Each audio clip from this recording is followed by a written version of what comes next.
The massive Brahman bull stood motionless on the abandoned barge, its once magnificent silver coat now obscured beneath a grotesque armor of barnacles. Marine Ranger Chief Mason Walker had responded to countless emergency calls in his 20 years of service, but nothing like this.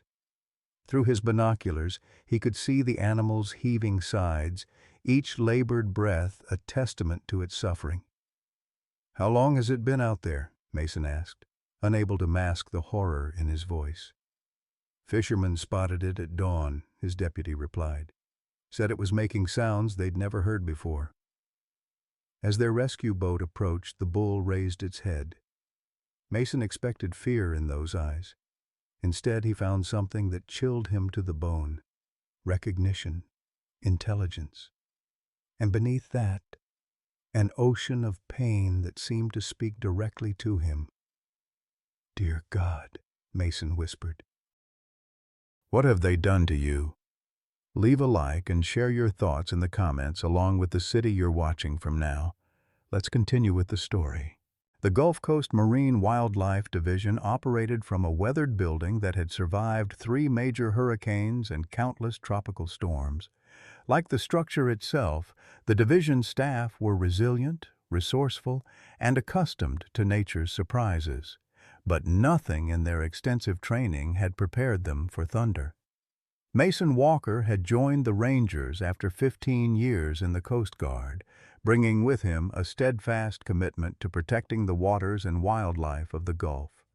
At 45, his face was weathered from years at sea, deep lines etched around eyes that had witnessed both the beauty and cruelty of man's relationship with nature. Divorced for a decade, he'd thrown himself into his work with the single-minded focus that had cost him his marriage.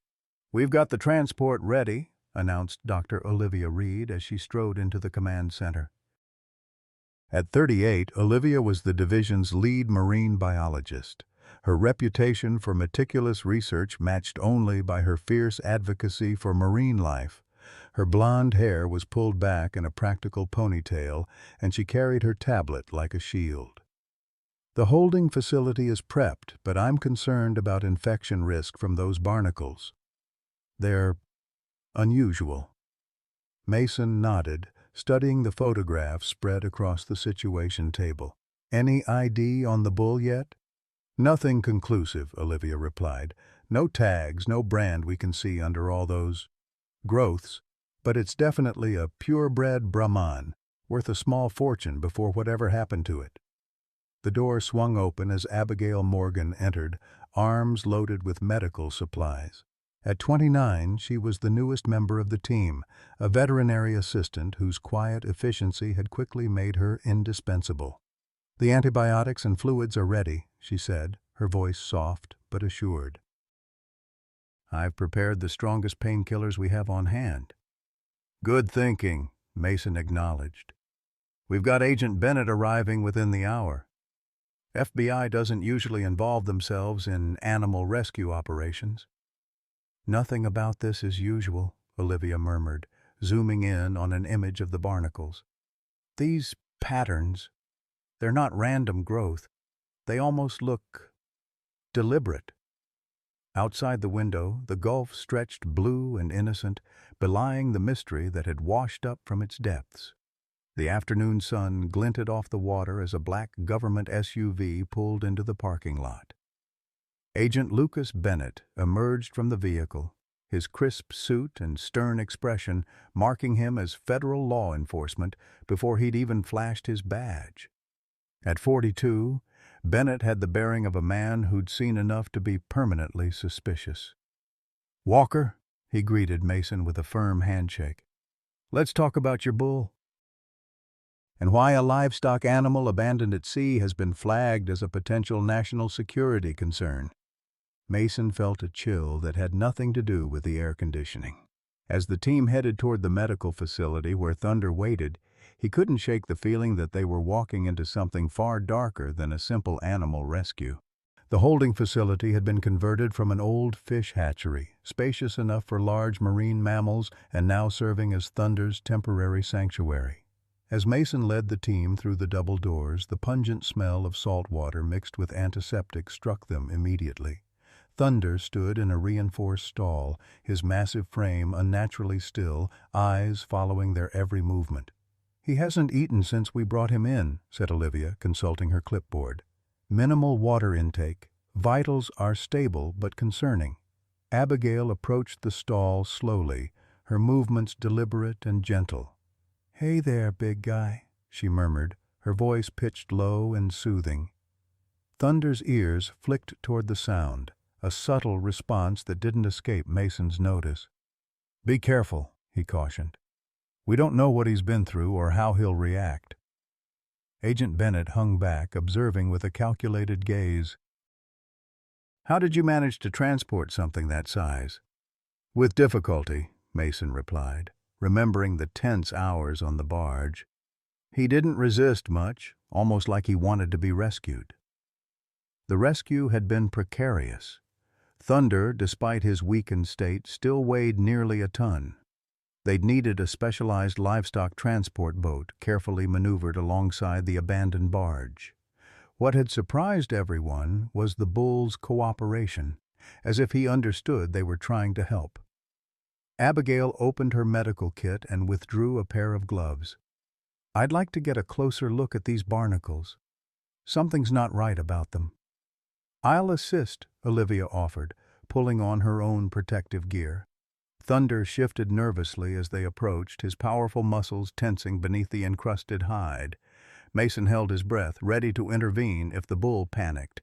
"Easy," Abigail whispered, extending her hand palm up toward Thunder's muzzle. "Easy now." To everyone's surprise, Thunder lowered his head slightly, nostrils flaring as he caught her scent. A moment passed in tense silence before he exhaled heavily and remained still, allowing her approach. "Well, I'll be damned," Mason muttered. "He's responding to you." Abigail didn't reply, her focus entirely on the animal before her. With careful fingers, she examined the barnacles clustering along Thunder's shoulder. "Dr. Reed, look at this pattern. It's almost surgical." Olivia leaned in, her scientific curiosity overcoming caution. "You're right. These aren't random attachments. They're following— Wait, are those incisions underneath?" Agent Bennett stepped forward. "What do you mean, incisions?" "There are precise cuts beneath these clusters," Olivia explained, pointing to a particularly dense patch, almost like the barnacles were deliberately placed to cover surgical sites. "That's impossible," Mason objected. "Barnacles don't work that way. These aren't behaving like normal barnacles," Olivia countered. "They're too uniformly sized, too precisely placed. And look, they're only attached along these specific lines on his body." Bennett's expression darkened. "We need to take samples. Now." As Olivia carefully scraped several barnacles into specimen containers, Thunder remained surprisingly docile under Abigail's gentle touch. She stroked his forehead, murmuring reassurances that seemed to calm him, despite the discomfort. "I don't understand," Mason said quietly to Abigail. "Bulls aren't typically this tolerant of strangers, especially after trauma." Abigail's fingers found a rhythm, stroking between Thunder's eyes. "Animals know when you're trying to help. Sometimes they just need someone to show them a little kindness." There was something in her voice, a personal understanding that made Mason curious about the young veterinary assistant's background. But before he could inquire further, Olivia gasped. "There's something embedded under here," she said, carefully prying away a larger cluster of barnacles from Thunder's flank. "It looks like— Is that metal?" Bennett was at her side instantly. "Don't touch it. We need proper equipment." Within an hour, the facility had transformed into something resembling a crime scene. Bennett had called in a specialized team equipped with portable X-ray machines and surgical tools. Thunder, remarkably, continued to tolerate the examination, though his eyes now followed Abigail whenever she moved away, as if seeking reassurance. The X-rays confirmed their suspicions. Beneath Thunder's hide, along specific pathways covered by barnacles, were several small metallic objects. Microchips, Bennett confirmed grimly. Advanced ones, not standard livestock tracking devices. Someone surgically implanted these, Olivia said, studying the images. And then, what? Set him adrift on a barge to be colonized by barnacles? Not just any barnacles, added a technician who'd been examining the samples. These have been manipulated somehow. Their attachment mechanisms are different from standard species. Mason felt a cold anger building in his chest. So we're looking at animal abuse, at minimum. We're looking at something much bigger, Bennett replied, his voice low. These chips are military-grade data storage devices. Someone was using this bull as a living transport system. Abigail, who had been quietly attending to Thunder's comfort, looked up sharply. For what purpose?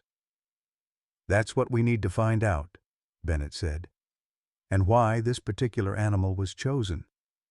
As the team worked to safely extract one of the microchips, Abigail remained by Thunder's side, her presence keeping him calm despite the intrusive procedures. Mason noticed how her hands occasionally trembled, though her voice remained steady as she soothed the massive animal. "You've got away with him," Mason observed during a brief lull. "Experience with livestock?" A shadow crossed Abigail's face. "My father raised Brahmins. Before—" She trailed off, then shook her head. It was a long time ago. Before Mason could press further, a commotion erupted as the first microchip was successfully removed. Bennett immediately secured it in a specialized container. "We'll need to analyze this at our lab," he announced. "And I'm placing this animal under federal protection until we understand what we're dealing with." "He needs medical care," Abigail protested. "Those incisions are infected, and the barnacle attachment points are causing tissue damage." "Then we'll provide it," Bennett conceded. "But no one outside this team has access without my authorization. And we need a name for the paperwork." "Thunder," Abigail said without hesitation. Everyone turned to look at her, and a flush crept up her neck. "He just looks like a thunder to me." Mason studied her face, sensing there was more to the story, but the moment was interrupted by Thunder himself. The bull, despite his weakened state, let out a low, rumbling sound, not quite a moo, but something more deliberate. "Well," Mason said, breaking the silence that followed, "thunder it is." As darkness fell over the Gulf, the team established a round-the-clock monitoring schedule. Mason took the first watch, settling into a chair outside Thunder's stall with a thermos of coffee. Through the partial barrier, he could see the bull's massive silhouette, standing rather than lying down despite obvious exhaustion, a prey animal's instinct to remain vigilant in the face of danger. "What happened to you, big guy?" Mason murmured. "And who's looking for you now?" As if in answer, Thunder shifted slightly, turning his head toward the window where the moon cast silver light across the facility floor. In that moment, Mason couldn't shake the unsettling feeling that whatever had been done to this animal was just the beginning of a much larger, darker story. One that had somehow washed up on their shores, carrying secrets beneath its scarred and barnacle-encrusted hide. Morning brought a flurry of activity to the marine facility. Mason arrived to find Agent Bennett already there, speaking intently into his phone while a team of technicians and FBI windbreakers unloaded equipment from unmarked vans. Thunder stood in his stall, his massive head lowered but eyes alert, tracking the strangers invading his space. "What's all this?" Mason asked as Bennett ended his call. "The microchip analysis came back," Bennett replied, his voice tight. "What we found, it's bigger than we thought. Much bigger." Before he could elaborate, a sleek black sedan pulled into the parking lot. A tall, distinguished man with silver hair emerged, medical bag in hand. Dr. Elias Reynolds, Bennett explained. Top veterinary scientist, specializes in large livestock. The Bureau called him in. Mason frowned. We have Olivia and Abigail. With all due respect to your team, this situation requires specialized expertise. Bennett's tone made it clear the decision wasn't up for debate. Dr. Reynolds approached with confident strides, hand extended. Chief Walker, I presume? Elias Reynolds. I understand you've got quite the medical mystery on your hands. His handshake was firm, his smile practiced. Something about the man's too perfect composure set Mason on edge, but he nodded professionally. Doctor, we appreciate the assistance. The pleasure's mine. It's not every day one encounters a case like this. May I see the patient? As they led Reynolds to Thunder's enclosure, Abigail arrived, arms full of fresh bandages and ointments. She froze momentarily at the sight of the newcomer, then composed herself. Ah, you must be the veterinary assistant, Reynolds said, barely glancing at her. I'll need a complete rundown of treatments administered so far. Of course, Abigail replied, her voice carefully neutral. Mason noted the slight stiffening of her shoulders. Thunder's reaction to Reynolds was immediate and unmistakable. The bull backed away from the front of the stall, nostrils flaring in what appeared to be distress. He's been relatively calm until now, Mason observed. Animals sense strangers, Reynolds dismissed, approaching the stall. He'll settle once he gets used to me. But Thunder didn't settle. As Reynolds entered the enclosure, the bull's breathing quickened, muscles tensing beneath his barnacle-encrusted hide. Perhaps we should give him a moment, Abigail suggested, concern evident in her voice. Reynolds ignored her, moving closer to Thunder with a confident stride that struck Mason as borderline arrogant. I need to examine these growth patterns. Hold his halter, please. Abigail hesitated, then moved to Thunder's head, placing a gentle hand on his cheek before taking hold of the halter. Easy, big guy, she murmured. It's okay. Thunder visibly calmed at her touch, though his eyes remained fixed on Reynolds with unmistakable wariness. Remarkable, Reynolds murmured, examining the barnacle patterns. These formations, they're following specific neural pathways. Absolutely fascinating. Neural pathways, Mason questioned. The barnacles are clustered along major nerve centers, Reynolds explained, his clinical tone at odds with the horrific implication. Someone mapped this animal's nervous system with surgical precision. Olivia joined them, laptop in hand. I've been analyzing the barnacle samples. They're a modified species, engineered to attach more deeply to mammalian tissue than natural variants. Let me see, Reynolds said, reaching for the computer with an eagerness that seemed inappropriate given the circumstances. As the morning progressed, more disturbing details emerged. The microchips contained encrypted data that FBI specialists were still working to decode. Blood samples from Thunder revealed traces of experimental compounds, drugs that shouldn't exist outside high-security pharmaceutical labs. By afternoon, Agent Bennett called a briefing in the facility's small conference room. Mason, Olivia, Abigail, and Reynolds gathered around a table covered with reports and images.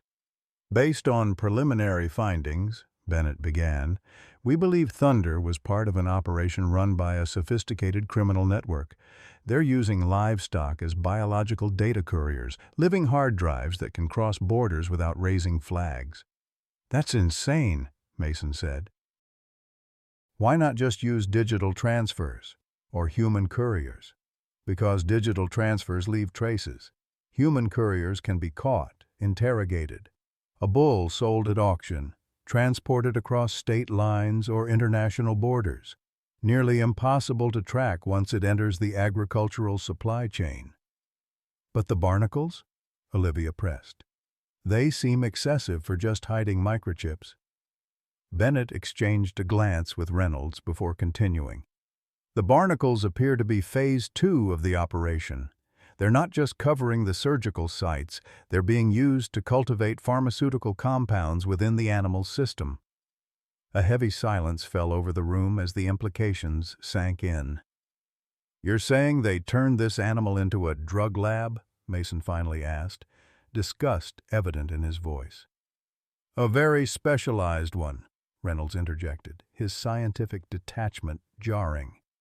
"The compounds we're detecting are precursors for high-value designer pharmaceuticals worth millions on the black market." Abigail, who had been quietly taking notes, looked up with undisguised horror. "How long would thunder have been used like this? The suffering?" "Based on tissue growth around the implants, at least 8 months," Reynolds replied, "though the barnacle colonization is more recent, perhaps 6 to 8 weeks. "We need to remove them," Abigail insisted. "The barnacles are causing tissue necrosis at the attachment points." Reynolds shook his head. "Not yet. We need more samples, more data. This is unprecedented research material." "Research material?" Abigail's voice rose slightly. "He's a living creature in pain." Reynolds regarded her coolly. "Your compassion is admirable, Ms. Morgan. But this case has national security implications. The science must take priority." Before the tension could escalate further, Mason's phone rang. The local hospital was calling. 2 members of the rescue team who had handled Thunder's initial retrieval had been admitted with unusual symptoms: severe skin irritation, fever, and inexplicable neurological effects. The barnacles, Olivia realized immediately.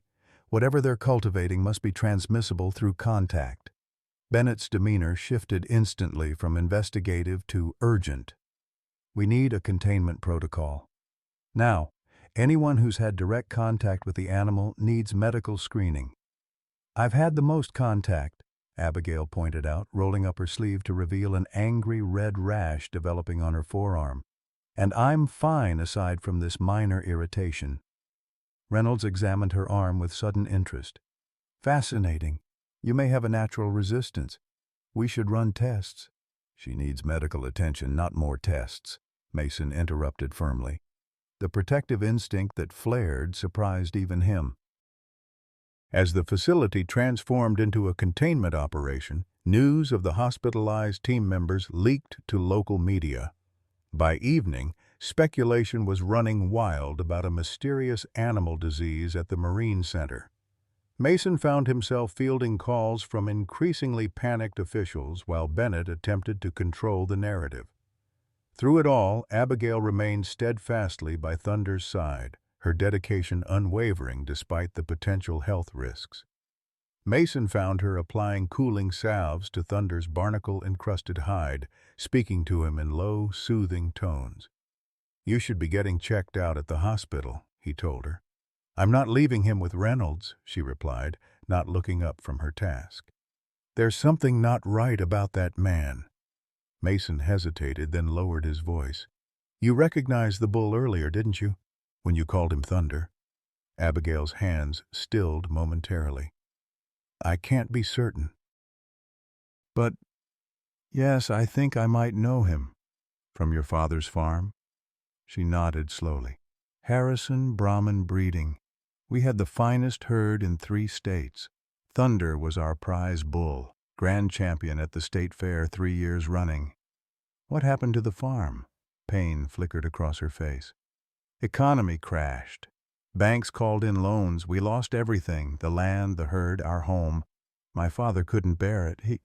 She swallowed hard. "He took his own life 2 years ago." The confession hung in the air between them, giving new context to Abigail's fierce protectiveness toward Thunder.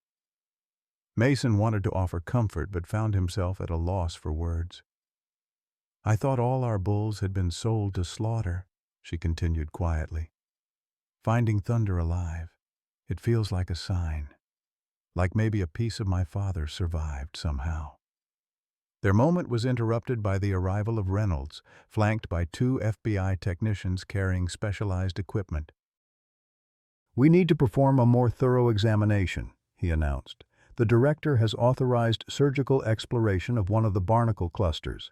Surgical? Abigail stood up straight. He's already traumatized and in pain. We'll use local anesthetic, Reynolds replied dismissively. The national security implications outweigh comfort considerations. He's not a lab rat, Mason objected, sharing Abigail's instinctive distrust of Reynolds' eagerness. No, he's evidence in a federal investigation, Bennett said, appearing behind Reynolds. I don't like it either, but we need answers. Fast. 2 more people have been hospitalized with similar symptoms. Caught between compassion and duty, Mason reluctantly stepped aside. As the technicians prepared their equipment, Abigail whispered reassurances to Thunder, who seemed to understand the coming ordeal. The bull's eyes, intelligent and resigned, met Mason's across the stall. In that moment, Chief Mason Walker made a silent promise to the suffering animal. Whatever secrets Thunder carried beneath his tortured hide, Mason would ensure justice was served, both for the bull and for Abigail, who had already lost too much. The surgical lights came on, harsh and white against the gathering darkness outside. As Reynolds approached with a scalpel, Thunder lowered his massive head and leaned almost imperceptibly toward Abigail, seeking comfort from the only human who had shown him nothing but kindness in a world of calculated cruelty. Dawn broke over the gulf with a palette of pinks and oranges that went unappreciated by the exhausted team at the marine facility.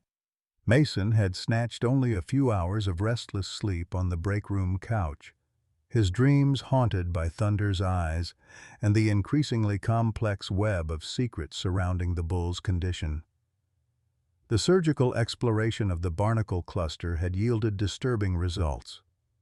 Beneath the marine growth, Reynolds had discovered a complex network of artificially created channels in Thunder's hide, precise pathways that allowed the barnacles to tap directly into the animal's bloodstream.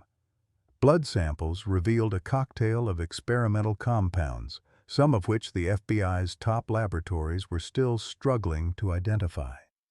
They're using him as an incubator, Olivia explained, dark circles under her eyes as she reviewed the latest test results with Mason.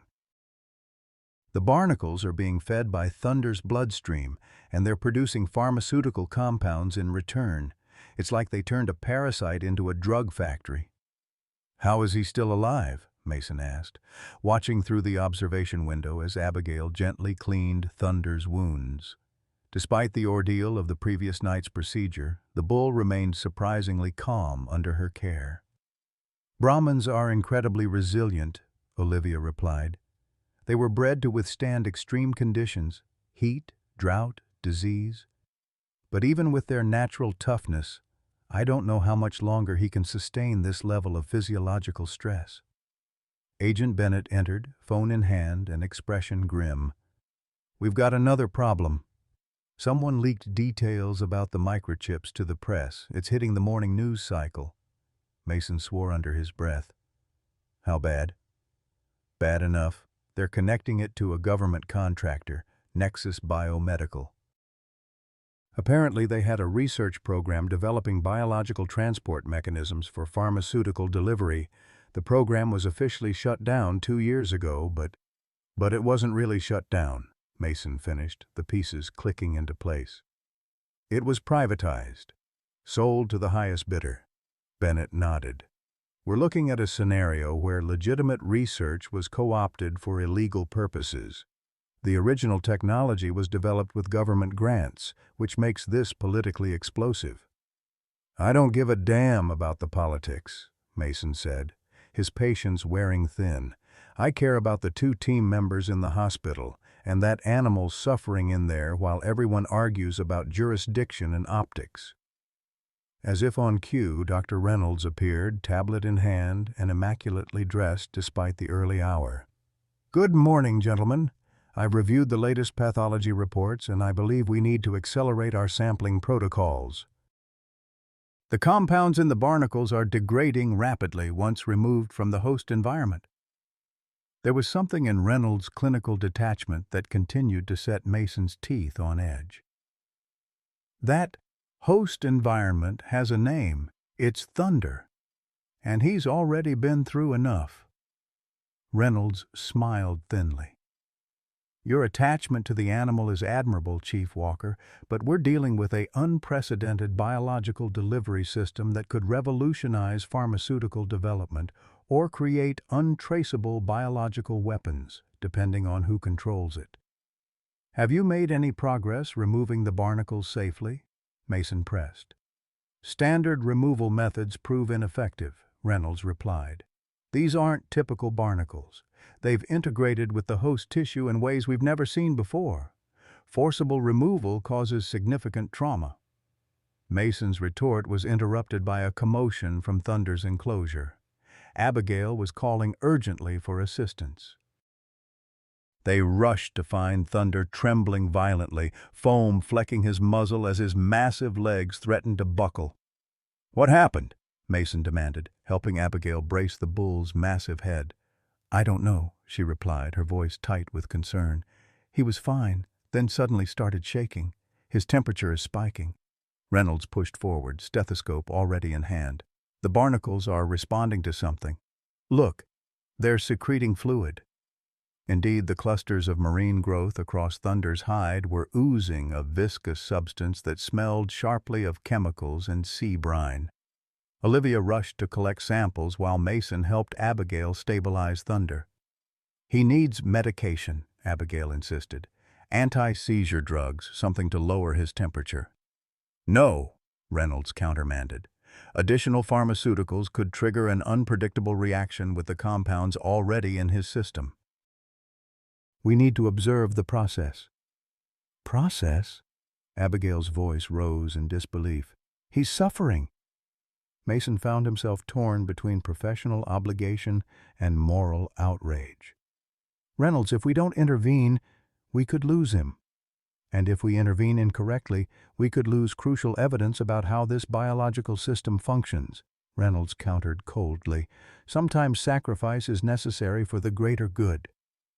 Something in the doctor's tone, a hint of zealotry beneath the scientific veneer, crystallized Mason's suspicions. "This isn't about evidence anymore," he said slowly. "You know more about this than you're telling us." Before Reynolds could respond, Bennett's phone rang. The agent stepped away to take the call, returning moments later with a thunderous expression. That was the director. "Nexus Biomedical is claiming their research was stolen by a former employee, one Dr. Elias Reynolds." The room froze. Reynolds's face remained impassive for a beat too long before he manufactured a look of outrage. "That's preposterous. I consulted for Nexus briefly, yes, but I never had access to their proprietary research." "Funny," Bennett said, his voice dangerously calm. "They seem to have documentation suggesting otherwise, including project notes in your handwriting describing exactly the kind of biological system we're seeing in Thunder." What followed happened with stunning swiftness. Reynolds lunged for his medical bag, but Bennett was faster, drawing his weapon with practiced efficiency. "Hands where I can see them, Doctor. You're being detained pending investigation." As FBI agents secured Reynolds, Thunder's condition continued to deteriorate. Abigail worked frantically to stabilize him, tears of frustration streaming down her face. "Without knowing exactly what's in his system, I don't know how to help him," she admitted to Mason. "These aren't natural barnacles, they're engineered to resist removal." Mason made a split-second decision. "Reynolds knows. Make him tell us." In the facility's small conference room, Reynolds sat handcuffed to a chair, his earlier composure crumbling under Bennett's relentless questioning. Mason stood in the corner, arms crossed, watching the doctor's facade crack. "You don't understand what's at stake," Reynolds insisted. "The research has implications beyond pharmaceuticals. We're talking about programmable biological systems that could revolutionize medicine." "Cut the crap," Bennett snapped. "You sold classified research to criminal organizations. You turned animals into biological factories for designer drugs. And now people are in the hospital and that bull is dying." The bull was supposed to be a temporary proof of concept, Reynolds admitted, sweat beading on his forehead. The barnacles were engineered to detach naturally after completing their production cycle. Something must have gone wrong with the timing mechanism. How do we remove them safely? Mason demanded. Reynolds hesitated. There's a compound, a synthetic enzyme that triggers detachment without tissue damage. But the formula is… Where? Bennett pressed. In my private lab. The FBI won't have jurisdiction to… People are dying, Mason exploded. That includes Thunder, who was once a champion show bull before you people got hold of him. Something in Mason's words seemed to penetrate Reynolds' scientific detachment. The Harrison bull? From that bankrupt breeding operation in Texas? The confirmation sent Mason racing back to Thunder's enclosure, where Abigail was still fighting to keep the animal stable. Abigail, he said breathlessly. Reynolds confirmed it. This is your father's bull. Her hands stilled momentarily on Thunder's heaving flank. I knew it, she whispered. I knew it was him. The personal connection to Thunder seemed to fuel a new determination in Abigail. While Bennett secured an emergency warrant for Reynolds' lab, she delved into the research data they'd already gathered, searching for anything that might help.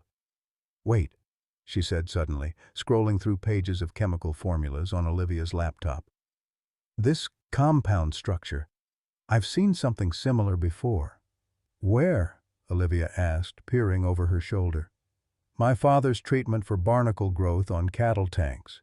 He developed it himself when commercial products proved too harsh for the livestock that drank from the tanks. Abigail's voice quickened with excitement. It was a natural enzyme formula, completely non-toxic but highly effective at dissolving barnacle adhesion. Would it work on these modified barnacles? Mason asked skeptically. I don't know, Abigail admitted. But the basic biological mechanism of attachment should be similar, even in engineered species. And it's better than watching him suffer while we wait for Reynolds's formula. Do you have the recipe? Olivia asked. Abigail's face fell. It was in my father's workshop. Everything was sold when we lost the farm. Everything, Mason pressed. Nothing was saved. Abigail hesitated, then reached for her backpack, withdrawing a battered leather wallet. Just this. My father's wallet. It had his ID, some photos of the farm. Her voice trailed off as she carefully opened a hidden compartment. And this. She unfolded a yellowed piece of paper covered in precise handwriting, a detailed formula with ingredients and preparation instructions. He always kept a copy with him, she explained, voice thick with emotion. Said you never knew when barnacles might cause trouble. As Olivia rushed to analyze the formula and gather the necessary components, news arrived that the two hospitalized team members had taken a turn for the worse. The symptoms were spreading: nerve inflammation, cognitive disorientation, spiking fevers. Whatever these barnacles are producing, it's highly potent and potentially transmissible, Bennett reported grimly. CDC is being called in. We may need to evacuate the entire facility. Not without helping Thunder first, Abigail insisted, her voice leaving no room for argument. The situation grew more complicated when media vans began appearing at the facility perimeter. Someone had leaked Reynolds' connection to Nexus Biomedical, and the story was exploding across national news. Government involvement in dangerous biological research, a whistleblower scientist, mysterious illnesses. It had all the elements of a perfect storm. By afternoon, Olivia had synthesized a batch of Abigail's father's formula, adjusted based on their analysis of the modified barnacles. The team gathered around Thunder's enclosure, the atmosphere tense with hope and fear.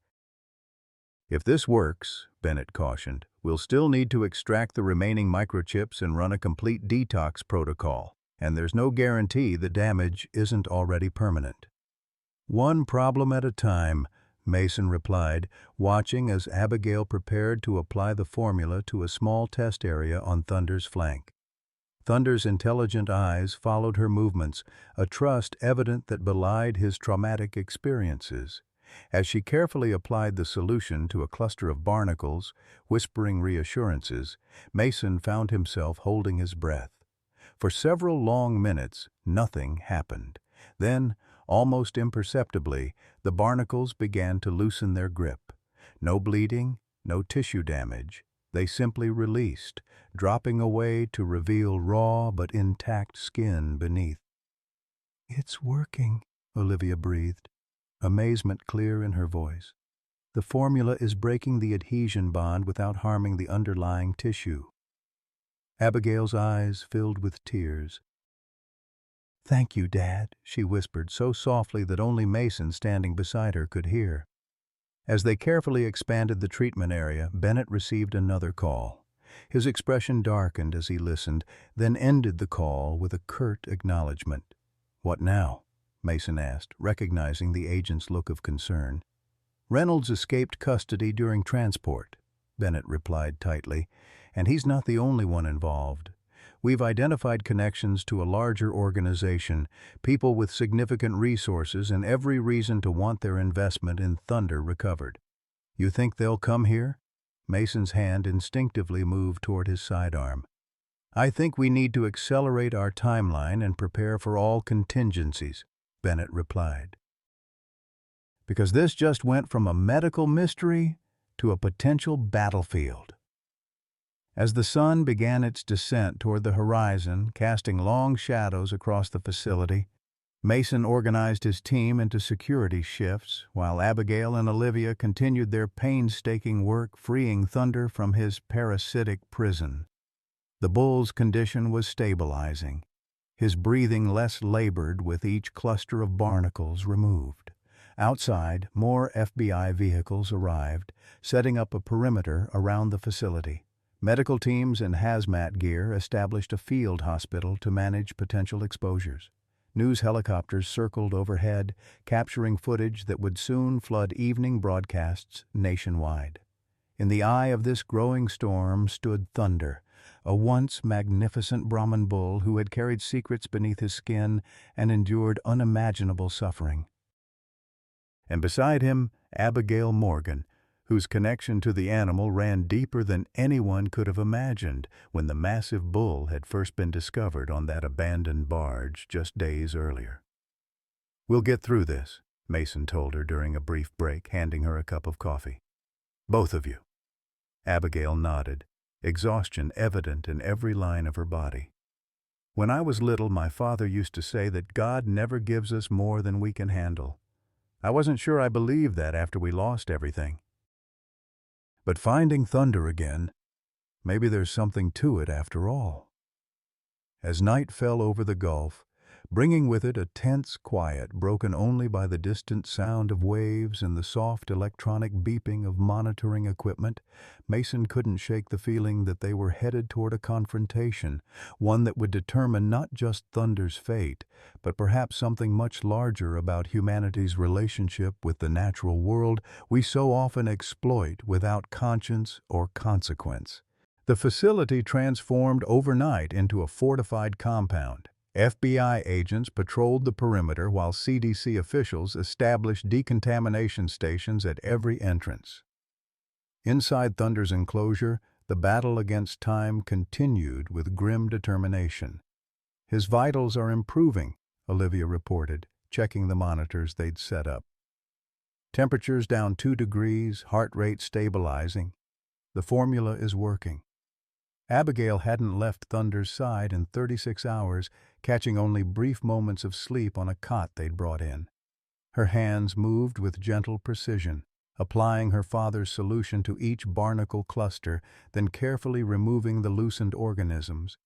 Nearly half of Thunder's massive body had been cleared, revealing raw but healing skin beneath. "You need rest," Mason told her, bringing fresh supplies. "You're no good to him, exhausted." "I'll rest when he's safe," she replied without looking up. Dark circles shadowed her eyes, but her hands remained steady. The barnacles on his back seemed to be more deeply embedded. "We're hitting resistance." Mason studied the remaining clusters. They did indeed appear different, darker, more densely packed. Could they be an older generation, the first ones attached? Possibly, Olivia said, joining them. Or they could be a different engineered variant. The ones near his spine follow the major nervous system pathways almost perfectly. Bennett entered, his expression grave. We've got a situation developing. Reynolds has been spotted in Houston meeting with individuals linked to a private military contractor called Sentinel Security Solutions. What's their connection to all this? Mason asked. They're a shell company for a pharmaceutical black market operation. Our intelligence suggests they're the ones who took Nexus's research private when the government funding ended. And they've invested millions in developing these biological transport systems. The implications hung heavy in the air. They're coming for Thunder, Mason concluded. Bennett nodded. Not just for the bull, but for what he's carrying. Those microchips contain proprietary formulas worth billions, and the Barnacles themselves represent technology they can't afford to lose control of. When? Abigail asked, her voice steady despite the fear evident in her eyes. Our analysts think within the next 48 hours. We're bringing in additional security, but... Bennett hesitated. These people have resources, and they're desperate. The CDC's involvement has complicated things. They're declaring a potential biological containment situation, which limits our options for moving Thunder. So we're trapped here, Mason said. Essentially, we need to accelerate the barnacle removal and extraction of the remaining microchips. Once we have those secured and Thunder decontaminated, we can transport him to a more secure location. Abigail's hands stilled on Thunder's flank. He's not evidence to be secured. He's a living creature who's been through hell. I understand that, Bennett replied, his tone softening slightly. But right now his best chance for survival is us completing this process before Sentinel's people arrive. The clock was ticking. Each passing hour brought improvements in Thunder's condition, but also increased the likelihood of an attack. Mason organized his rangers into security teams, working in shifts alongside the FBI agents. Olivia coordinated with CDC officials to establish protocols for safely extracting and containing the barnacles. By midnight, they had cleared nearly 60% of Thunder's body. The bull's transformation was remarkable. Sections of his silver-gray coat were beginning to show through where the skin had healed, and his eyes held more alertness, more life. And he responded to Abigail's voice with unmistakable recognition, sometimes leaning his massive head against her when exhaustion threatened to overwhelm her. He knows you're helping him, Mason observed during a rare moment of quiet. He remembers me, Abigail replied softly. Not from the rescue, but from before. I used to help my father with the herd. Thunder was just a yearling then, but he was special, more intelligent, more aware than the others. Dad used to say he had an old soul. Mason watched as she gently stroked the bull's forehead. Your father would be proud of what you're doing. Would he? Her voice caught. His entire life's work was destroyed. Our family legacy gone. All he left behind was a formula on a scrap of paper. And now even that's being used in some government conspiracy. That formula is saving Thunder's life, Mason pointed out. Your father's knowledge, passed to you, is the reason this animal has a chance. That's a legacy worth honoring. Before Abigail could respond, an alarm blared from one of the monitoring devices. Thunder's heart rate had suddenly spiked, his massive body tensing as he let out a low, distressed sound. What's happening? Mason demanded as Olivia rushed to check the readings. The remaining barnacles. They're secreting some kind of fluid, she reported, pointing to the dark clusters still attached along Thunder's spine. It looks like a defensive response to the removal of the others. The secretions had a distinctly chemical smell, caustic and sharp.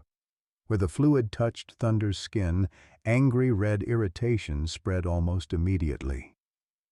It's hurting him, Abigail said, her voice rising with urgency. We need to neutralize it somehow.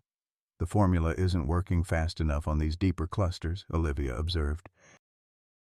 It's like they're fighting back, adapting to the treatment. Thunder's distress was escalating, his breathing labored as the secretions caused visible pain. Abigail's face hardened with determination. Then we need a stronger version. The basic formula is working, but these barnacles are different, more deeply integrated with his tissue. Even if we modify it, synthesis will take hours, Olivia warned. We don't have hours, Abigail replied, her mind racing. Wait, my father's notes mentioned a concentrated version for severe infestations. It required heat activation to work properly. Heat activation? Mason repeated. Yes, the solution needs to be heated to precisely 103 degrees to catalyze the active enzymes. Abigail was already moving toward their makeshift lab station. We can modify what we have, strengthen it with additional plant enzymes. As they worked frantically to prepare the enhanced formula, Bennett received an alert from the perimeter security team. Surveillance cameras had captured multiple vehicles approaching from the access road, their lights off despite the darkness. "They're here," Bennett announced grimly. "Earlier than expected. We've got maybe 15 minutes before they reach the facility." Mason assessed their situation with rapid tactical calculation. "How many?" "At least 3 vehicles. Estimate 8 to 12 hostiles, likely armed." "Can your team stop them?" Bennett's expression was grim. "We'll try, but if they're who we think they are, they'll be well trained and determined. And they may have Reynolds with them. He knows the facility layout." A terrible realization dawned on Mason. The contamination protocols, they'll use hazmat gear as cover to infiltrate. Exactly. We need to secure Thunder and the remaining microchips now. But Thunder was in no condition to be moved. The barnacle secretions had created angry welts across his exposed skin, and his massive frame trembled with pain and stress. "The enhanced formula is ready," Olivia announced, returning with a container of steaming liquid. "But we don't know how he'll react. It's much stronger than what we've been using." "We don't have a choice," Abigail said, her voice steady despite the chaos unfolding around them. "I'll stay with him during the application." "Too dangerous," Mason objected. "If those barnacles release more toxins—" "I'm not leaving him," Abigail cut him off, her tone brooking no argument. "He trusts me. That matters right now." Outside, they could hear the first exchanges of gunfire as the FBI intercepted the approaching vehicles. Bennett coordinated with his team via radio, tension evident in every line of his body. "We need to move now," he urged. "Apply the formula and extract those chips. Whatever happens, we can't let them recapture Thunder or the technology he's carrying." The next moments unfolded in controlled chaos. Olivia and Abigail carefully applied the heated formula to the remaining barnacle clusters while Mason and Bennett secured the facility's inner perimeter. Thunder, sensing the urgency and danger, remained surprisingly still during the procedure, his intelligent eyes fixed on Abigail as if drawing strength from her presence. "It's working," Olivia reported with cautious optimism.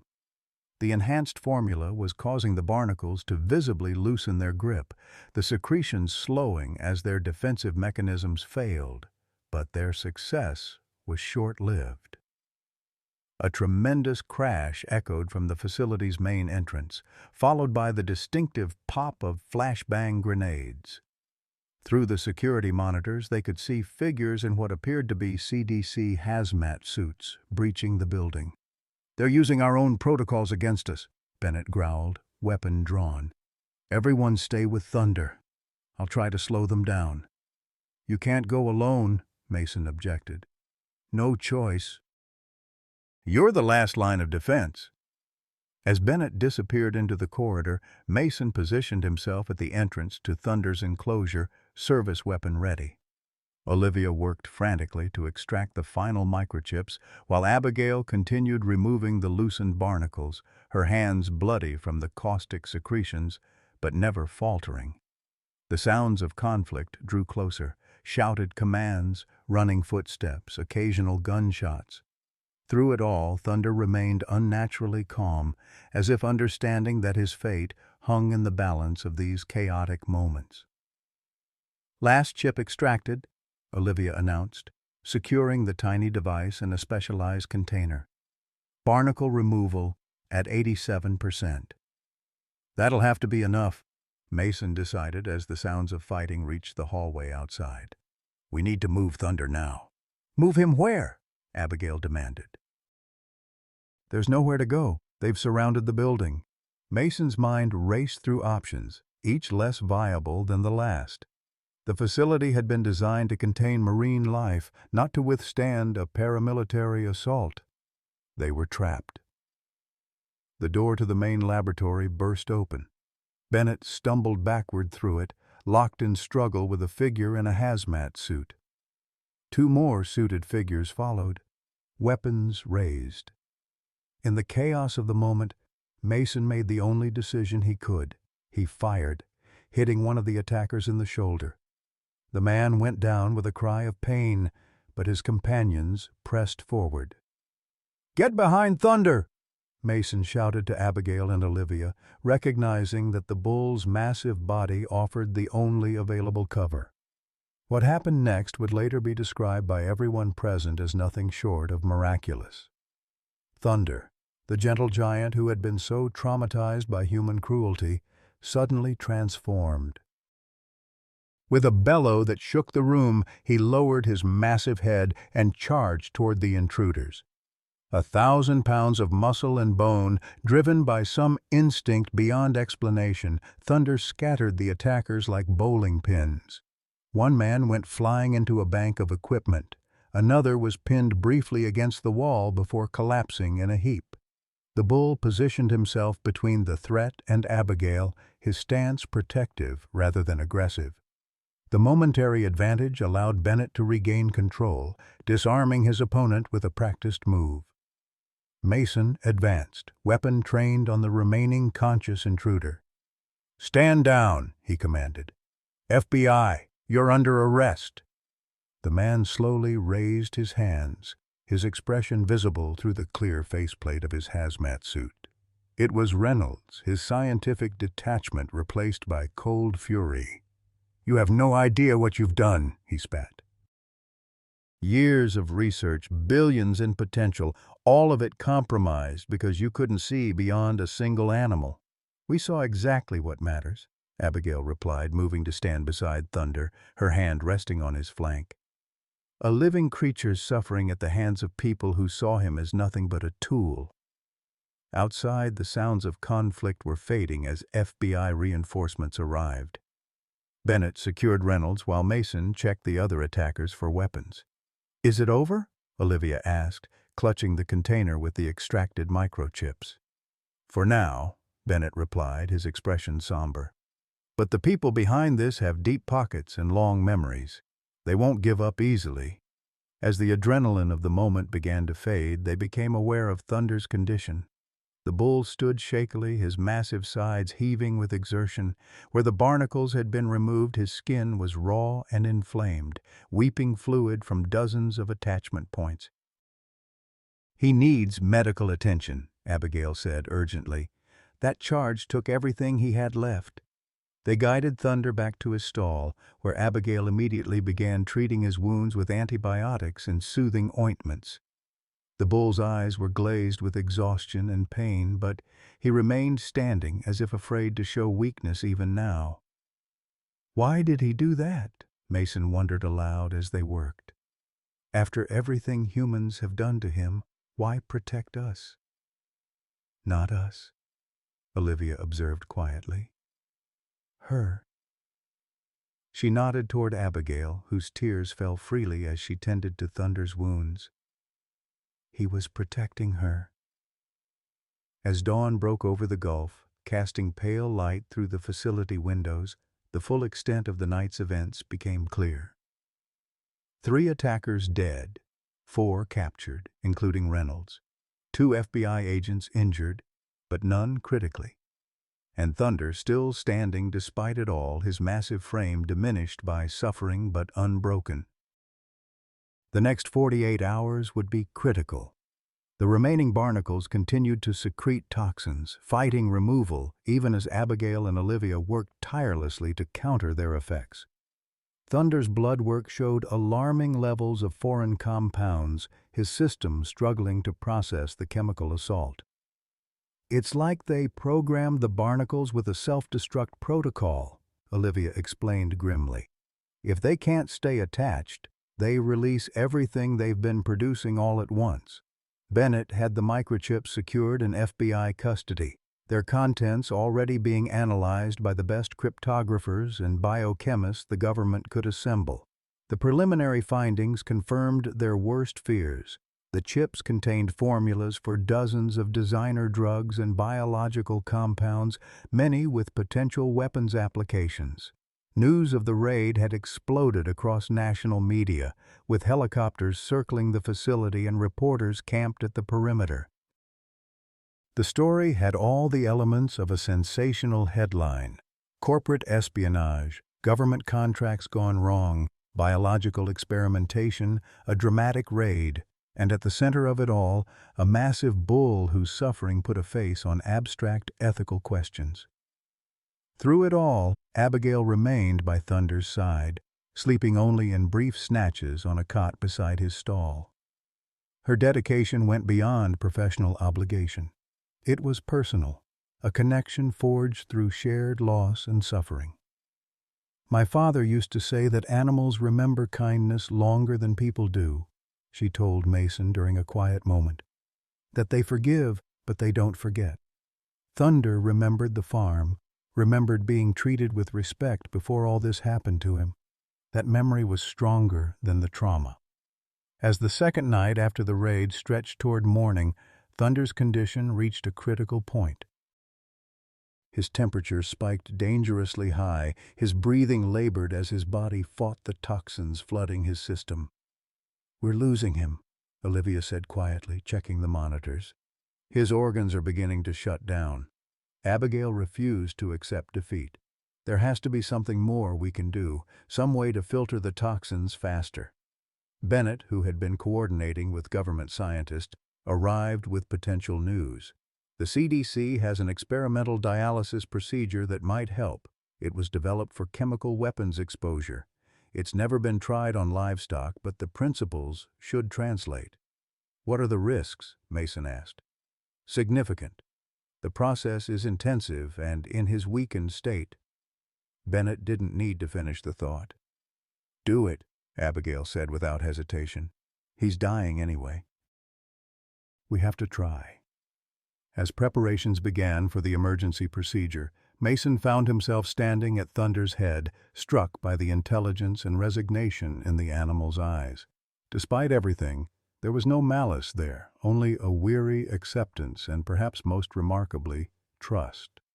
"You're one hell of a fighter," Mason told the bull softly, stroking the broad forehead where Abigail had removed the last of the barnacles.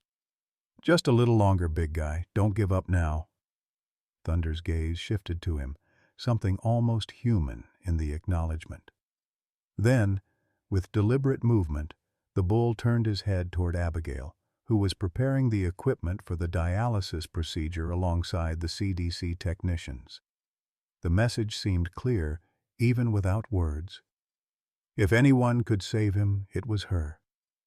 As the first light of a new day filtered through the windows, they began the desperate race to cleanse Thunder's blood before the toxins claimed his life. Outside, the world waited for news of the bull who had become an unlikely symbol in a complex story of greed, exploitation, and ultimately, perhaps, redemption. The experimental dialysis procedure continued through the morning hours, a desperate race against the toxins flooding Thunder's system. CDC technicians worked alongside Olivia, carefully monitoring the specialized equipment that filtered the bull's blood. Abigail remained at Thunder's head, murmuring constant reassurances in a voice hoarse from exhaustion. Outside the facility, media attention had reached a fever pitch. The dramatic raid, combined with emerging details about corporate exploitation of animals for pharmaceutical development, had created a perfect storm of public interest. Environmental activists, animal rights advocates, and government accountability groups had all converged on the Gulf Coast facility, turning the surrounding area into something resembling a protest camp. Mason watched the proceedings with growing concern. Despite the procedure's apparent technical success, Thunder's condition continued to deteriorate. The bull's massive frame, once the embodiment of power and vitality, seemed to diminish by the hour. His breathing grew increasingly labored, each exhale carrying a faint, distressing rattle. "It's not working fast enough," Olivia admitted quietly, checking the latest blood work. "The toxins have saturated his tissues. Even if we clean his bloodstream completely, there's too much stored in his muscle mass and organs." Abigail's face, already pale from sleepless nights, drained of what little color remained. "There has to be something else we can try. Some way to neutralize the toxins directly." "We've tried everything medically viable," one of the CDC doctors replied, compassion in her voice but finality in her words. "His system has endured too much damage for too long. At this point, we're just prolonging the inevitable." The brutal assessment hung in the air, unwelcome but impossible to dismiss. Mason saw the knowledge settle over Abigail like a physical weight, her shoulders slumping as the hope she'd clung to began to slip away. "How long?" she asked, her voice barely audible. "Hours, maybe, a day at most," the doctor replied gently. "I'm sorry." Bennett, who had been coordinating the ongoing investigation from a makeshift command center, joined them with news that only deepened the pall. "Reynolds is talking. The full scope of what they did to Thunder. It's worse than we thought." "How could it possibly be worse?" Mason asked, anger edging his voice. "The Barnacles were just phase 1. They were planning to harvest them once they'd produced enough of the target compounds, then move to phase 2, using Thunder as a host for a new generation of biologically engineered parasites. They specifically chose him because Brahman cattle have exceptional resistance to parasitic infection. They needed a test subject that would survive long enough to complete the production cycle. Abigail made a small, pained sound. "They never intended to let him live." "No," Bennett confirmed grimly. "Once the production cycle completed, they planned to process him, harvest organs and tissues that had been exposed to the compounds for further research." The clinical brutality of it struck Mason like a physical blow. Thunder wasn't just a transport vessel or production facility to these people. He was a disposable component, valuable only for what could be extracted from his suffering. "Does knowing this help us save him?" Olivia asked, clinging to practical concerns as the emotional weight threatened to overwhelm them all. Bennett hesitated. "Maybe." Reynolds mentioned a contingency protocol, something they designed in case a host needed to be cleared quickly of all parasites and compounds. A kind of emergency purge if they needed to move the animal without detection. Hope flickered across Abigail's exhausted face. "What is it?" "That's the problem. He claims the formula is encrypted on one of the microchips we recovered, but our tech team hasn't been able to access it yet. They're working around the clock, but time was the one thing Thunder didn't have. The unspoken reality hung heavy in the room as the dialysis machine continued its futile work, cleaning blood that would only be recontaminated by toxins leaching from the bull's tissues. As afternoon faded toward evening, Thunder's condition worsened dramatically. His temperature plummeted, massive tremors racking his frame as his systems began to fail. The CDC doctors recommended ending the dialysis. It was no longer helping, and only prolonging his suffering. Abigail refused to leave his side, her hand resting on his broad forehead as tears streamed silently down her face. Mason and Olivia took turns sitting with her, offering what little comfort their presence could provide. "I was supposed to save him," Abigail whispered during one such moment, her voice breaking. "Finding him again after all this time, it felt like a second chance. Like maybe I could save one piece of what my father lost." Mason struggled to find words that wouldn't ring hollow. "You did save him, Abigail. Not from death, maybe, but from something worse. He would have died alone on that barge or in some laboratory. Instead, he's here with someone who cares about him." "Is that enough?" she asked, looking up with red-rimmed eyes. "To not die alone?" Before Mason could answer, Thunder let out a low, distressed sound, not quite a moo, deeper and more resonant. His massive head shifted weakly, turning toward Abigail with visible effort. She immediately leaned closer, stroking his face and murmuring reassurances. "I'm here," she told him, forehead pressed against his. "I'm right here. You're not alone." Something in the moment, the raw connection between woman and animal, transcending species and circumstance, struck Mason with unexpected force. In all his years of wildlife work, he'd maintained a professional distance, respecting animals but seldom connecting with them emotionally. Yet Thunder's plight had breached those defenses, forcing him to confront the profound capacity for suffering and resilience that united all living creatures. As night settled over the facility, the end seemed imminent. Thunder's breathing grew increasingly shallow, his once bright eyes glazed with pain. The CDC doctors administered a final dose of pain medication, the most they could offer now. Abigail sat on the floor beside Thunder's head, her back against the stall wall, gently stroking his face. She began speaking softly, not to the others in the room, but to the bull himself. "My father used to talk to all the animals," she said, her voice steady despite the tears tracking down her cheeks.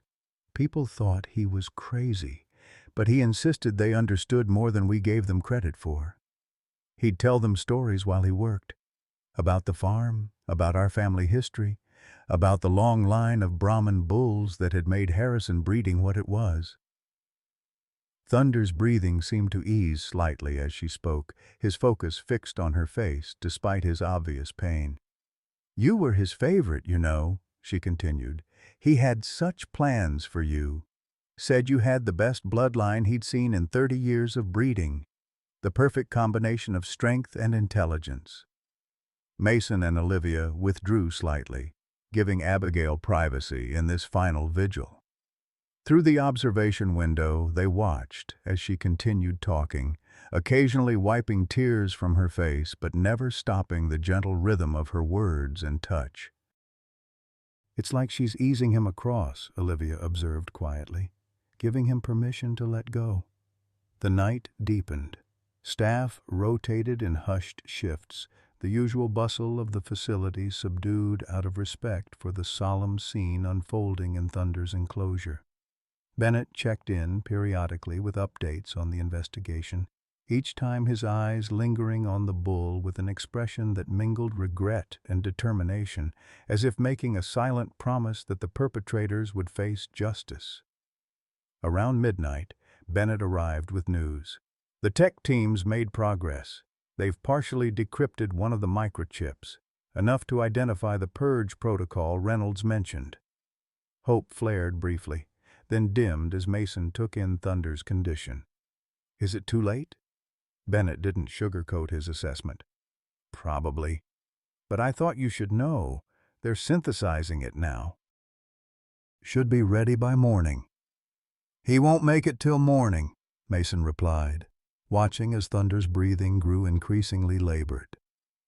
Inside the enclosure, Abigail had fallen into exhausted silence, her head resting against Thunder's massive neck, one hand still gently stroking his face. The bull's eyes were half closed, his mighty frame diminished by suffering but somehow still dignified in his stoicism. As the night inched toward dawn, Mason found himself dozing in a chair outside the enclosure, jerking awake at the sound of a commotion. For a moment of disoriented panic, he thought the worst had happened. Instead, he found Bennett rushing in with a CDC technician carrying a specialized medical kit. "They did it," Bennett announced breathlessly. "The purge protocol, they synthesized it faster than expected." Mason was instantly alert. "Will it work in his condition?" "Unknown," the technician replied crisply, already preparing an injection. "But at this stage, there's nothing to lose." They entered the enclosure quietly, Abigail lifting her head at their approach. Her face, ravaged by grief and exhaustion, showed the first flicker of hope in hours. "There's a chance?" she asked, her voice barely audible. "A small one," Bennett replied honestly. The protocol was designed as an emergency measure to clear all foreign compounds from the system quickly. It's aggressive, essentially triggers a complete purge of anything non-native to the animal's body. "The risk?" Mason asked. "In his weakened state, the strain could be too much," the technician explained. "But he's dying anyway. This at least gives him a fighting chance." Abigail didn't hesitate. "Do it." The injection was administered directly into Thunder's jugular vein, the technician working with practiced efficiency despite the unusual patient. For several long minutes, nothing happened. Thunder's breathing remained shallow, his eyes unfocused. Then, gradually, a change came over him. A tremor ran through his massive frame, followed by another, stronger one. His breathing quickened, becoming more labored before suddenly shifting to deep, gasping inhalations. "What's happening?" Abigail asked, alarm replacing hope. "It's working," the technician replied, monitoring vital signs. "His system is mobilizing all the stored toxins for elimination." What followed was harrowing to witness. Thunder's body convulsed repeatedly as the purge protocol took effect, forcing accumulated toxins from his tissues into his bloodstream and then out through every available pathway. Sweat poured from his hide, his eyes and nose ran with discharge, and more distressing eliminations followed.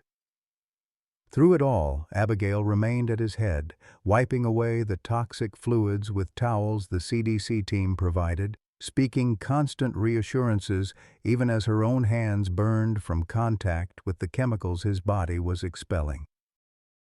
"Stay with me," she urged him repeatedly, her voice breaking with emotion. "You've come this far. Just a little longer." The process continued for nearly an hour, a brutal, physical purging that seemed to drain what little strength Thunder had left. When the convulsions finally subsided, the bull lay completely still, his sides barely moving with shallow breaths. "Is it over?" Mason asked the technician, who was collecting samples of the expelled fluids. "The active purge phase, yes," she replied. "Now we wait to see if his system can recover from the strain." Thunder's eyes had closed completely, his massive head resting heavily on the stall floor. Abigail sat beside him, her own body slumped with exhaustion, one hand still resting on his neck as if to reassure herself he was still breathing. "Get some rest," Mason told her gently. "I'll watch him." But she shook her head, a stubborn determination in her eyes despite her obvious exhaustion. "I promised him he wouldn't be alone. I'm keeping that promise." As dawn broke over the gulf, painting the sky in hues of pink and gold, Thunder's condition remained unchanged. The CDC team monitored his vitals, exchanging concerned glances as the hours passed without improvement. By mid-morning, the technical consensus was clear, if unspoken. The purge protocol had come too late. The damage to Thunder's system was too extensive. Though the toxins had been expelled, his body lacked the strength to recover. Abigail seemed to sense the shift in mood, reading the truth in the doctor's carefully neutral expressions. "Just tell me," she said finally, her voice hollow with resignation. "His organ function is still declining," Olivia explained gently. "The protocol cleared the toxins, but the damage they caused, it's too extensive." "How long?" "Hours, maybe." "His system is shutting down." Abigail nodded once, accepting the verdict with a composure that spoke of emotional numbness rather than strength. She returned to Thunder's side, resuming her quiet vigil as the facility continued its hushed operations around them. Outside, the media presence had grown, the story capturing national attention as details of corporate malfeasance and animal exploitation continued to emerge. Bennett fielded constant calls from Washington, the case now attracting congressional interest as connections to government contracts became clearer. But within Thunder's enclosure, these larger implications faded against the simple, devastating reality of a life slipping away despite every effort to save it. Mason found himself unable to leave, drawn back repeatedly to witness Abigail's unwavering commitment to the dying animal who had somehow become the center of their shared world. As afternoon faded toward evening, the end seemed truly at hand. Thunder's breathing had grown so shallow it was barely perceptible, his once powerful heart struggling to maintain even the most basic functions.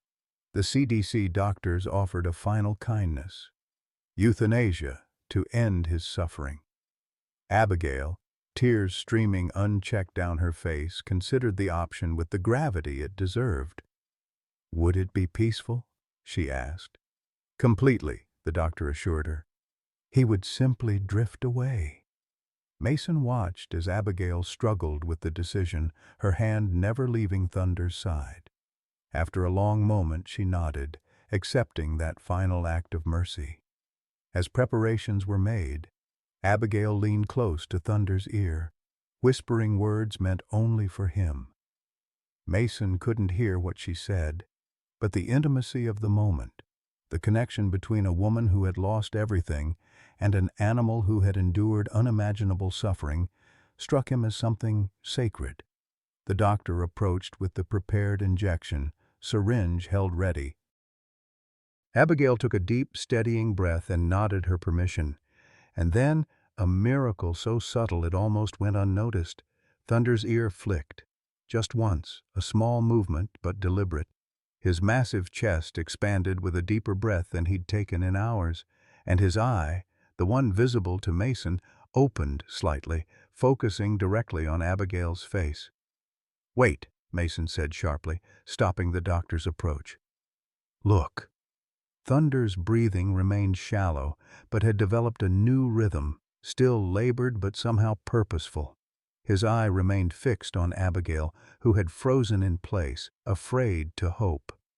"His heart rate is stabilizing," Olivia reported in disbelief, checking the monitors. "It's weak, but steady." The doctor lowered the syringe, professional caution overriding the earlier certainty. "Let's wait. Monitor for any continued improvement." The next hours passed in a strange suspension between hope and grief. Thunder neither improved dramatically nor declined further, maintaining a precarious stability that defied medical explanation. As night fell once again over the facility, Abigail refused all suggestions that she rest, maintaining her position at Thunder's side as if her presence alone tethered him to life. Perhaps, Mason reflected as he watched them through the night, it did. Dawn broke on the third day since Thunder's purge protocol, casting gentle light through the facility windows. Mason entered the enclosure to find Abigail asleep against the wall, her hand still resting on Thunder's massive neck. What struck him immediately was the change in the bull's breathing, deeper, more regular, without the desperate quality that had marked the previous days. "Abigail," he said softly, not wanting to startle her. "Abigail, wake up." She stirred, momentarily disoriented, then instantly alert as consciousness returned. "Thunder? Is he—" "Look at him," Mason said, unable to keep the wonder from his voice. Thunder's eyes were open, not just open but clear, focused, tracking their movements with unmistakable awareness. His massive head lifted slightly from the straw bedding, an effort that would have been impossible the day before. "Oh my God," Abigail breathed, fresh tears springing to her eyes, tears of astonishment rather than grief. He's really fighting." Olivia arrived minutes later, alerted by the monitoring equipment that showed Thunder's improving vital signs. Her scientific skepticism gave way to cautious optimism as she examined the readings. "His organ function is stabilizing," she reported, the surprise evident in her voice. "Kidney and liver values are still concerning, but trending in the right direction. It's almost as if—" "As if what?" Mason prompted when she hesitated. "As if his system finally recognized the toxins were gone and started healing itself." She shook her head in amazement. "I've never seen anything like it. By every medical measure, he shouldn't have survived the night." News of Thunder's unexpected rally spread quickly through the facility. The CDC team arrived to collect new samples, their professional detachment slipping as they witnessed what could only be described as a medical miracle. Bennett, deep circles under his eyes from overseeing the ongoing investigation, allowed himself a rare smile when he saw the bull's improved condition. "Stubborn as they come," he remarked, watching as Thunder accepted water from Abigail's hands, drinking weakly but with purpose. "Just like someone else I know." Abigail didn't respond to the gentle teasing, her focus entirely on Thunder's care. She had transformed over the past days, her initial quiet competence hardening into something more profound, a fierce determination that commanded respect from everyone in the facility, regardless of rank or expertise. By midday, Thunder had managed to stand, though shakily, his massive legs trembling with the effort. The simple act, impossible just hours earlier, sent a wave of emotional relief through the team that had fought so hard for his survival. "We need to get him outside," Abigail declared, watching as Thunder shifted restlessly in the confined space. "He needs fresh air, natural light. Brahmins aren't meant to be kept indoors like this." The logistics were challenging. Thunder, though improving, remained weak. The facility perimeter was still crowded with media and protesters, and the risk of contamination, while greatly reduced, hadn't been completely eliminated.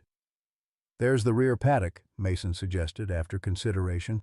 "It's secure, away from the main entrance. We could set up a temporary shelter, give him some controlled outdoor access." Bennett, after consulting with his security team, approved the plan. "Limited exposure, heavily monitored, and no media. We control all images and information." By late afternoon, they had transformed the small paddock into a suitable space for Thunder's recovery. Fresh bedding, shade structures, and monitoring equipment were arranged with meticulous care. Mason supervised the preparation of a path from Thunder's enclosure to the paddock, ensuring no obstacles that might cause the weakened bull to stumble. "Ready when you are," he told Abigail, who nodded with a mixture of anxiety and determination. Leading Thunder outside required patience and gentle encouragement. The bull moved slowly, each step deliberate, occasionally pausing to rest before continuing. Abigail walked at his head, murmuring constant reassurances, while Mason and 2 CDC technicians stayed close on either side, ready to support him if necessary. When they finally reached the paddock, and Thunder felt the Gulf breeze on his face for the first time since his rescue, the change in his demeanor was immediate and profound. He lifted his head, nostrils flaring as he drank in the fresh air. His massive frame seemed to expand slightly, as if shedding the confines of the indoor enclosure along with the memory of the barge where he'd been abandoned. "He knows he's safe now," Abigail said softly, watching as Thunder took a few exploratory steps into the paddock. "Look at him. He's remembering what it means to be free." The moment carried a weight beyond words, a testament to resilience in the face of calculated cruelty.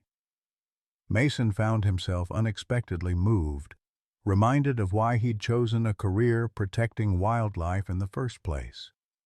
As Thunder's recovery continued to defy medical expectations, the investigation into those responsible gained momentum. Bennett's team had traced the operation to its source, a network spanning 3 continents, using livestock as unwitting couriers for black market pharmaceuticals. Reynolds, facing multiple federal charges, had begun cooperating in exchange for leniency, providing evidence against higher-level operators. "They'll face justice," Bennett assured Mason during one of their daily briefings.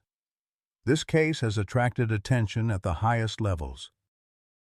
The pharmaceutical exploitation angle, the government contract connections, it's a perfect storm for congressional hearings. "And Thunder?" Mason asked, the question that mattered most to Abigail. "Once he's fully cleared medically, he'll need a permanent placement. Given his history and the ongoing case, that's complicated." Mason had been anticipating this discussion. "Abigail wants to take him, to rebuild her father's breeding operation." Bennett's expression was sympathetic but realistic. "That's not as simple as it sounds. Thunder is evidence in an ongoing federal investigation, and the medical monitoring required for his recovery will be extensive, expensive. She knows that. She's already looking into grants, private funding. She has the experience, the training. And where would she keep him? Last I heard, her family lost their property. She's exploring options. Land leases outside the city, partnership with an existing operation." Mason surprised himself with his advocacy. "She saved his life, Bennett. More than that, she gave him a reason to live." The agent considered this, his gaze drifting to the paddock where Abigail sat beside Thunder, reading aloud from a dog-eared paperback while the bull dozed in the afternoon sun. The scene had become a familiar one over the past days, a quiet ritual that seemed to soothe both woman and animal. "I'll see what I can do," Bennett finally said. "No promises, but I'll make the case." A week after Thunder's remarkable turnaround, the national media narrative had shifted from the immediate drama of the raid to the broader implications of the case. Congressional representatives were calling for investigations into pharmaceutical research oversight. Animal rights organizations were using Thunder's story to highlight abuses in animal testing. Environmental groups pointed to the barnacle modifications as evidence of unchecked biological experimentation. Through it all, Thunder continued his slow but steady recovery. The raw patches where barnacles had been removed began to heal, his silver-gray coat gradually reclaiming territory. His appetite returned, his movements grew stronger and more confident. The medical team reduced monitoring to twice daily, then once. "His blood work is approaching normal ranges," Olivia reported with undisguised satisfaction. "Liver and kidney function almost completely restored. It's remarkable. His system has essentially rebuilt itself." "Brahmins were bred for resilience," Abigail replied, a hint of pride in her voice. "They can recover from conditions that would kill other cattle breeds. My father used to say they were the Navy SEALs of the bovine world." The comment drew appreciative chuckles from the team, a moment of lightness that had become more frequent as Thunder's condition improved. Yet beneath the relief ran an undercurrent of uncertainty about the future, not just for Thunder, but for Abigail, whose entire life had become centered around his care. Mason found her one evening sitting outside Thunder's paddock, staring at the sunset with an expression he couldn't quite read. "Penny for your thoughts," he said, settling beside her on the wooden bench. "Just wondering what happens next," she replied, her gaze still fixed on the horizon. "For him, for me." "You're thinking about your father's farm." She nodded slowly. "Not just the farm, the legacy. 3 generations of Harrison breeding expertise, gone in a financial flash. My father couldn't bear the loss. It broke him." But finding Thunder again, it feels like a second chance. To rebuild, to honor what was good about our work. The careful breeding programs, the respect for the animal's natural strengths, not exploitation, partnership. She turned to face him, a quiet determination in her eyes. Thunder deserves to live out his days with dignity, to be valued for himself, not what can be extracted from him. Before Mason could respond, Bennett approached, his expression suggesting news of significance. "We've just received word from Washington," he announced without preamble. "The Congressional Subcommittee wants to use Thunder's case as a centerpiece in hearings on pharmaceutical research ethics. They're requesting he be transported to D.C. once he's stable enough to travel." The news landed like a physical blow. Abigail's face drained of color. Transported? For what purpose? "Primarily symbolic," Bennett admitted. "A living example of the consequences of unregulated research. They're discussing having him housed at the National Agricultural Research Center during the hearings." "Absolutely not." Abigail's voice was quiet but steel-edged. "He's not a prop for political theater. He's been through enough." Bennett's expression was sympathetic but firm. "This isn't just about Thunder anymore. His case could drive meaningful reforms in how we regulate animal testing, pharmaceutical development. The impact could be substantial." "At what cost to him?" Abigail challenged. "He's only just beginning to feel safe. To transport him across the country, put him in another strange environment, surround him with strangers and cameras." "I understand your concerns," Bennett replied, "but this isn't entirely up to us. Thunder is still technically evidence in a federal case. The tension might have escalated further had Thunder himself not intervened." Perhaps sensing Abigail's distress, the bull approached the fence, his massive head extending toward her in what appeared to be a gesture of concern. The simple act, an animal offering comfort to a human, shifted the emotional temperature of the moment. "Look at that," Mason said quietly. "He's worried about you." Abigail reached out, stroking Thunder's broad forehead. "We've been through too much together to be separated now," she said. Not to Bennett, but to the bull himself, a promise in her voice. Later that night, after Bennett had departed and the facility had quieted for the evening, Mason found Abigail in the small office that had become her temporary living space. She sat surrounded by papers, her laptop open to a property listing website. "Planning your next move?" he asked. "Trying to," she replied, pushing back from the desk with a sigh. "There's a small cattle operation outside Houston going up for lease. Nothing fancy, but it has good pasture, decent facilities. I could make it work with some investment." "And Thunder?" "That's the complicated part."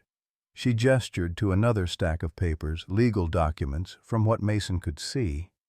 "I'm filing for ownership rights, arguing that as the daughter of his original owner and given my role in his recovery, I have the strongest claim." "What does Bennett say?" "That it's a long shot, especially with the congressional interest. But I have to try." Her voice caught slightly. "I can't lose him again, Mason. Not after everything." The depth of her commitment struck Mason anew, not just to Thunder's physical welfare, but to the principle he represented.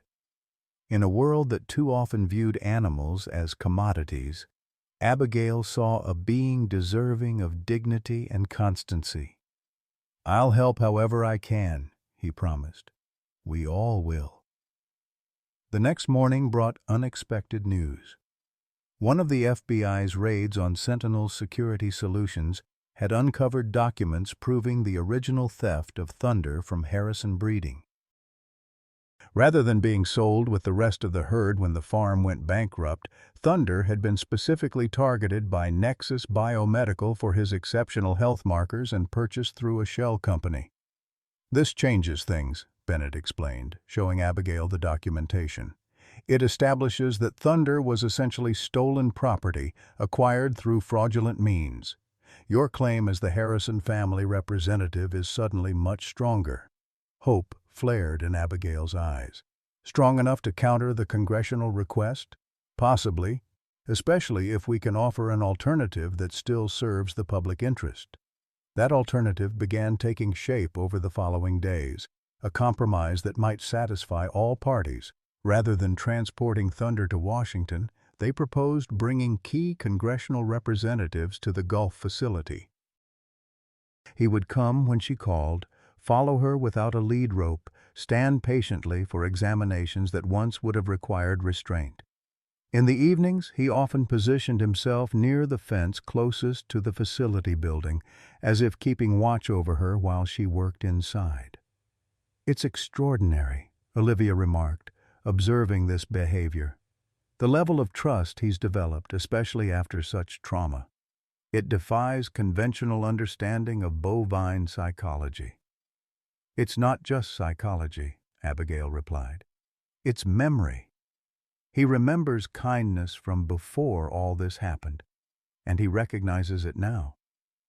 The truth of this statement was dramatically confirmed when, 10 days after Thunder's recovery began, an unexpected visitor arrived at the facility. Dr. Harold Jenkins, a veterinarian who had worked with Harrison breeding for decades, had seen Thunder's story on the news and driven from Texas to offer his expertise.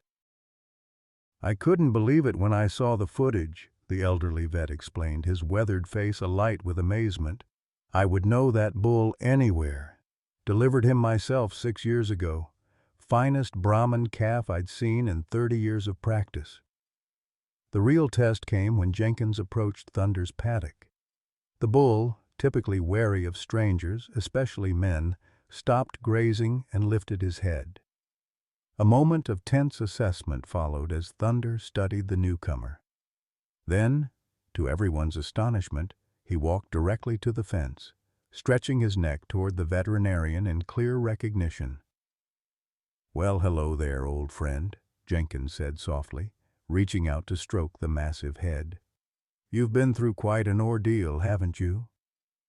Thunder's response, a gentle lowering of his head to accept the touch, brought tears to Abigail's eyes. "He remembers you," she said wonderingly. "Animals don't forget kindness," Jenkins replied, echoing her own words from days earlier. "Especially not one as intelligent as this fellow." Jenkins' arrival proved fortuitous in multiple ways. His detailed records of Thunder's history and health provided crucial documentation for Abigail's ownership claim. His testimony about Thunder's value as a breeding bull offered a path forward that served both animal welfare and agricultural interests. And his decades of veterinary expertise brought new insights to Thunder's ongoing recovery. Most significantly, Jenkins offered Abigail a partnership. His small veterinary practice included several acres of prime grazing land, not enough for a full breeding operation, but sufficient for Thunder and perhaps a small starter herd. "Your father was not just a client, but a friend," he told Abigail as they discussed possibilities. "He would want his legacy to continue through you." "And this bull," he nodded toward Thunder, grazing peacefully in the afternoon sun. "He deserves to sire the next generation, not be reduced to a symbol of human greed." As these discussions progressed, the date for the congressional visit approached. Media interest intensified, with requests for interviews and footage pouring in daily. Bennett maintained tight control over access, protecting both Thunder and the integrity of the ongoing investigation. "We tell this story our way," he insisted during planning meetings. "Not as a sensationalized exposé, but as what it is. A systematic failure of oversight that allowed corporate interests to exploit animals and potentially endanger public health." The night before the delegation's arrival, Mason found Abigail in Thunder's paddock, brushing his coat to a silver sheen under the security lights. The bull stood patiently, occasionally turning his massive head to check her progress, clearly enjoying the attention. "Nervous about tomorrow?" Mason asked, leaning on the fence. A little, she admitted. Not about the politicians. Thunder can handle them. More about what comes after. Taking him home, starting over. You'll do fine, Mason assured her. You've already handled the impossible part. She paused in her brushing, running a hand along Thunder's powerful shoulder where a particularly dense cluster of barnacles had once been attached. Sometimes I still can't believe he survived, that any living thing could endure what he did and still trust humans afterward. Not humans, Mason corrected gently. You. He trusts you. As if to confirm this assessment, Thunder shifted his massive bulk, leaning slightly against Abigail in a gesture of unmistakable affection. She smiled, resting her head briefly against his side before resuming her grooming. Tomorrow they'll all see what I already know, she said with quiet confidence. That he's more than a victim or a symbol. He's a survivor. And his story isn't over yet. 6 months later, the morning sun cast long shadows across the rolling pastures of Harrison Jenkins' Brahman farm. Thunder stood at the highest point of the east paddock, his massive silver-gray form silhouetted against the Texas sky, surveying his domain with the quiet dignity that had become his hallmark since recovery. The scars from his ordeal had faded to faint lines across his hide, visible only to those who knew where to look. Abigail watched him from the porch of the modest farmhouse, coffee mug in hand, allowing herself a moment of quiet satisfaction before the day's work began. The past months had unfolded with a momentum that still sometimes left her breathless. The congressional hearings that had turned Thunder into a national symbol, the legal battle for his custody, the foundation of this new operation built on the ashes of her father's legacy. Dr. Jenkins emerged from the barn, his weathered face creased with a smile as he spotted Thunder on the hillside. At 72, he moved more slowly than in his prime, but his hands remained steady and his knowledge invaluable as they rebuilt what had been lost. He's looking for the new arrivals, Jenkins observed, joining Abigail on the porch. Been watching that delivery truck since it turned onto the county road.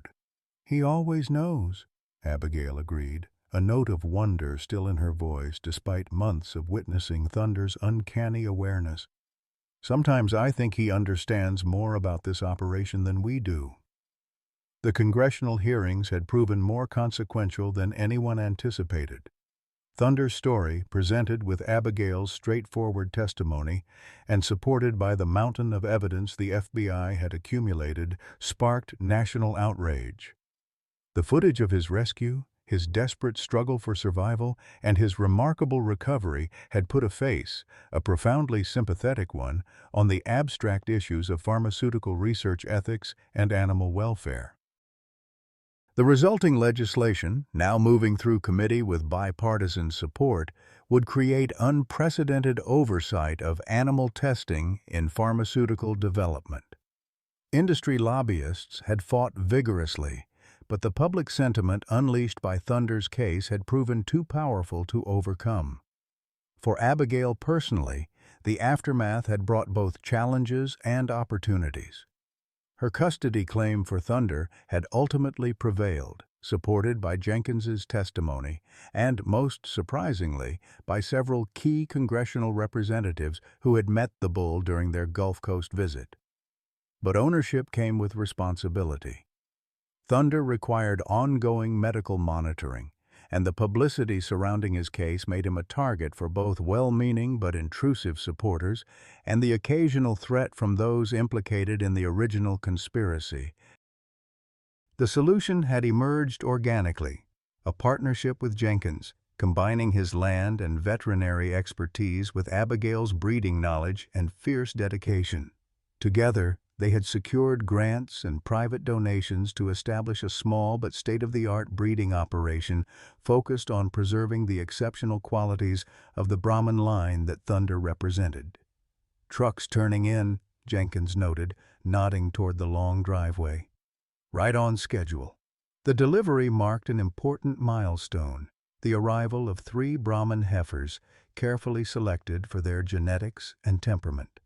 After months of recovery and adjustment, Thunder was ready to fulfill his original purpose as a breeding bull, continuing the bloodline that had nearly been lost.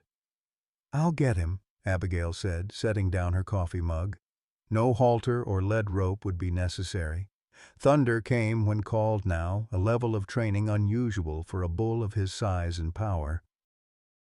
As she walked toward the east paddock, her phone buzzed with an incoming call.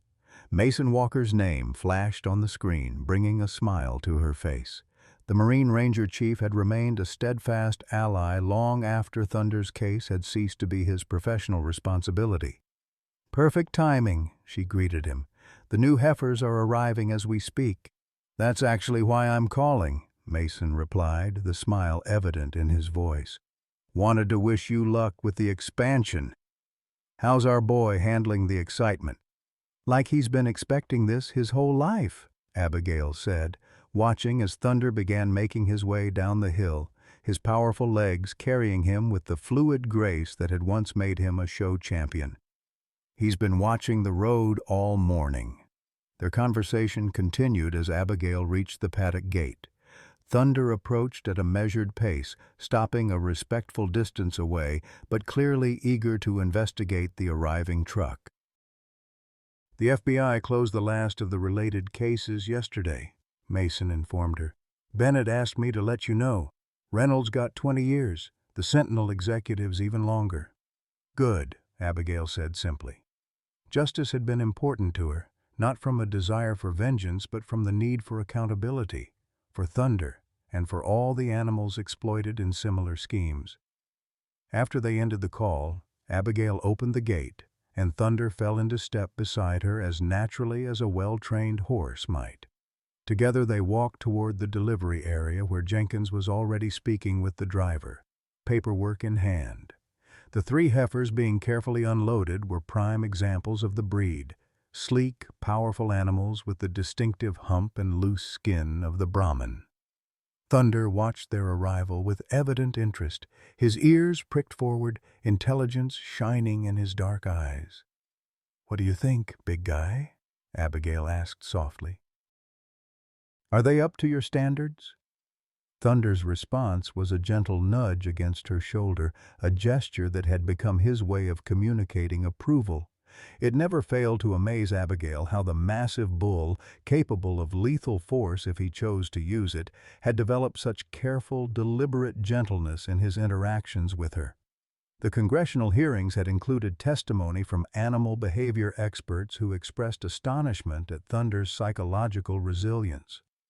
By all conventional understanding, an animal subjected to such prolonged trauma should have developed aggressive or fearful responses to humans.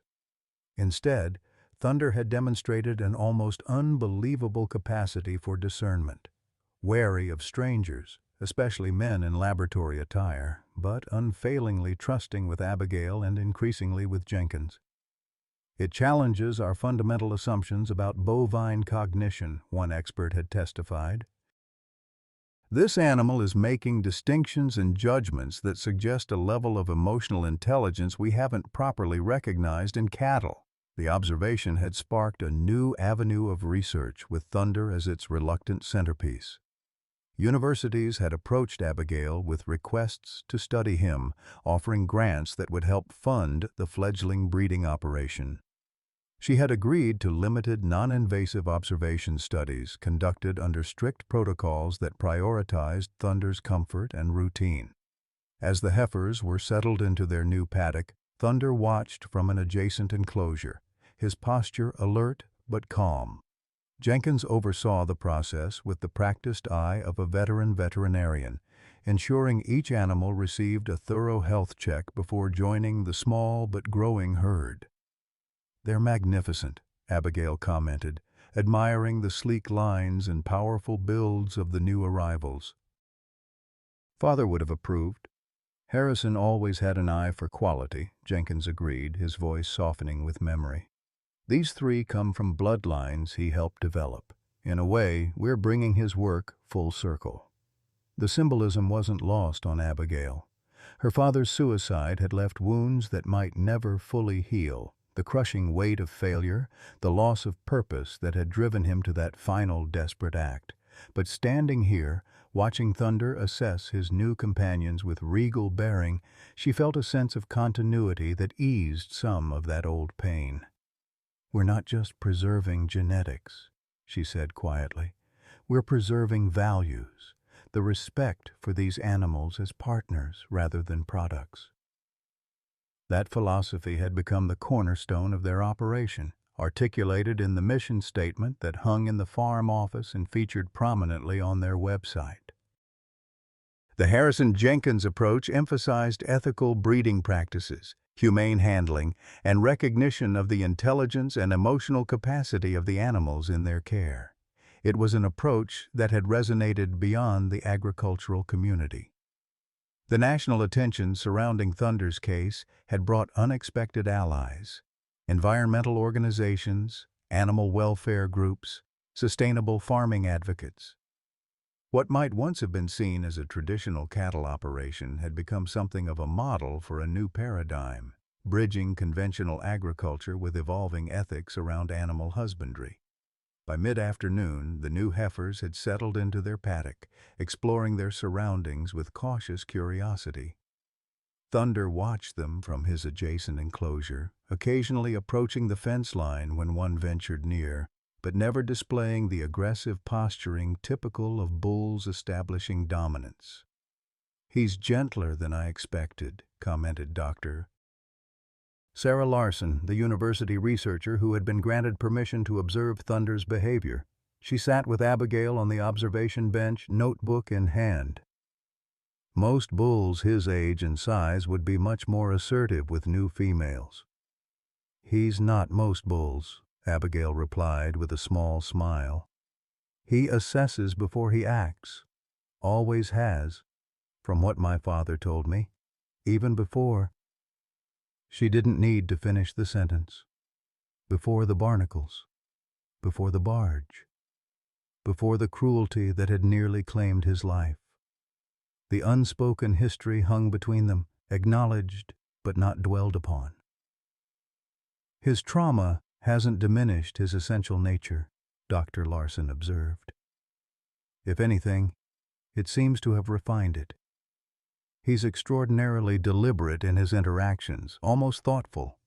The researcher's presence was part of the compromise Abigail had reached with the academic community. Rather than subjecting Thunder to laboratory settings or experimental protocols, she had agreed to allow observational studies conducted in his home environment. The resulting research was already challenging conventional wisdom about bovine cognition and emotional processing. As evening approached, bringing cooler air and longer shadows across the pastures, Abigail completed her daily ritual with Thunder. After ensuring the new heifers were comfortable in their enclosure, she opened the gate to Thunder's paddock and entered, carrying nothing but a simple brush. This quiet time had become sacred to both of them, a period of connection that transcended the roles of human and animal.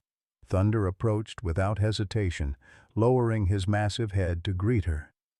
Abigail began brushing his coat, starting at his powerful neck and working methodically along his side, her movements gentle and unhurried. Jenkins, watching from the fence line, shook his head in continued amazement. "In 40 years of veterinary practice, I've never seen anything like it," he commented to Dr. Larson. "That bull weighs nearly a ton. He could kill her with a single movement if he chose to. Yet he's gentler with her than most people are with their house pets. It's a relationship based on mutual trauma and recovery," Dr. Larson suggested. "They both lost everything, then found each other in that loss. The bond formed in those circumstances operates on a different level than conventional animal-human relationships." Whatever its source, the connection was undeniable. As Abigail worked, she spoke softly to Thunder, sharing the events of the day as one might with a trusted friend. The bull listened with evident attention, his dark eyes following her movements, occasionally releasing a contented rumble deep in his massive chest. When the brushing was complete, Abigail simply stood beside him, one hand resting on his powerful shoulder where the worst of the barnacle clusters had once been attached. They remained that way for several minutes, sharing a comfortable silence as the Texas twilight deepened around them. It was in these quiet moments that Abigail felt most keenly the rightness of the path she had chosen. The congressional hearings, the media attention, the legal battles, all had served their purpose in bringing justice and reform. But this, the simple daily connection with an animal who had endured the worst of human cruelty and still found capacity for trust, was the true victory. The next morning dawned clear and cool, a perfect spring day in southeast Texas. Abigail rose early, completing her office work before heading out to check on the new arrivals. As she approached the pasture, she was met with an unexpected sight. Thunder, standing at the fence line between his paddock and the heifers, was being cautiously approached by the boldest of the new females. Abigail slowed her pace, not wanting to interrupt the interaction. With deliberate gentleness, Thunder extended his massive head toward the curious heifer, their noses touching briefly across the fence. The moment held a promise of new beginnings, not just for the breeding program but for Thunder himself, reconnecting with his natural role and instincts. Jenkins joined her, coffee thermos in hand, watching the scene with quiet satisfaction. "Looks like they're getting acquainted," he observed.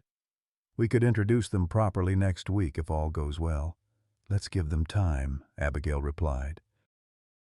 "Thunder deserves to set his own pace after everything." As if hearing his name, the bull turned toward them, regarding them with that intelligent gaze that never failed to strike visitors with its uncanny awareness. Then, with deliberate movement, he made his way along the fence line to greet them, leaving the heifer to watch his departure with evident interest. "Good morning, handsome," Abigail said as he approached, reaching out to stroke his broad forehead. "Making friends already, I see." Thunder's response was a gentle bump of his head against her hand, his characteristic gesture of affection that somehow managed to convey both power and restraint. In that moment, as morning sunlight gilded his silver coat and erased the last visible traces of his ordeal, he was simply what he had always been meant to be, a magnificent Brahman bull in his prime, valued not for what could be taken from him, but for who he was. Later that day, as Abigail worked in the farm office, a special delivery arrived, a hand-carved wooden sign for the entrance gate. She unwrapped it carefully, running her fingers over the expertly crafted letters. Harrison Jenkins Brahman Farm, with a smaller line beneath. Home of Thunder. As she held the sign, her phone chimed with an incoming message. It was from Mason, a simple text with an attached news article. "Congressional committee passes Thunder's Law 18-3, moving to full vote next week. Thought you'd want to know." The legislation, informally named after the bull whose case had inspired it, would create stringent new protections against animal exploitation in research settings. It represented months of advocacy, testimony, and public education, a systemic change growing from one animal's suffering and survival. Abigail stepped onto the porch, sign in hand, and looked out toward the east paddock where Thunder stood at his favorite vantage point, silhouetted against the afternoon sky. From this distance, he appeared as he might have before his ordeal, powerful, majestic, unblemished. Only those who had witnessed his journey knew the scars he carried, visible and invisible. "We did it, Dad," she whispered, the words meant not just for her father but for Thunder, for Jenkins, for all who had fought to transform tragedy into purpose. "We brought it full circle." As if sensing her gaze, Thunder turned from his hillside perch, facing the farmhouse with that steady, knowing look that had become so familiar. Then, with unhurried purpose, he began making his way down toward her, crossing the green pasture that was now his home, not as a survivor or a symbol, but simply as himself, finally free to live the life he was always meant to have. When he reached the fence nearest the house, he stopped, waiting with patient expectation. Abigail set down the sign and walked to meet him, reaching out to stroke his massive head when she arrived. No words were necessary between them. Their shared journey had created a language beyond speech, a connection forged in trial and sealed in trust. As the Texas sun began its descent toward the horizon, casting the farm in golden afternoon light, Abigail stood beside Thunder, her hand resting on his powerful neck. From disaster had come purpose, from cruelty, compassion, from exploitation, a new ethic of respect. And for both woman and bull, from profound loss had come an unexpected gift, the chance to begin again, to rebuild what had been broken, stronger than before. Thunder's journey reminds us that even in our darkest moments, hope and dignity can be restored through compassion and determination. Like many of us who've weathered life's storms, career setbacks, health challenges, or personal losses, this magnificent Brahman bull refused to be defined by his trauma. Instead, with Abigail's unwavering devotion, he found the strength to trust again. Remember when our generation valued a handshake as a binding contract and animals as partners rather than commodities? Harrison Jenkins Farm embodies these timeless principles, proving that integrity and kindness aren't outdated concepts. They're the foundation of healing and new beginnings. Thunder's story speaks to anyone who's ever had to start over, anyone who's felt the bitter sting of betrayal, yet found the courage to open their heart once more. It's never too late to reclaim your purpose, to stand tall like Thunder on his hillside, scarred but undefeated by life's cruelties. What part of Thunder and Abigail's journey resonates most with your own life experience? Has an animal ever helped you heal during a difficult period? Please share your thoughts in the comments below. Your story matters to our community.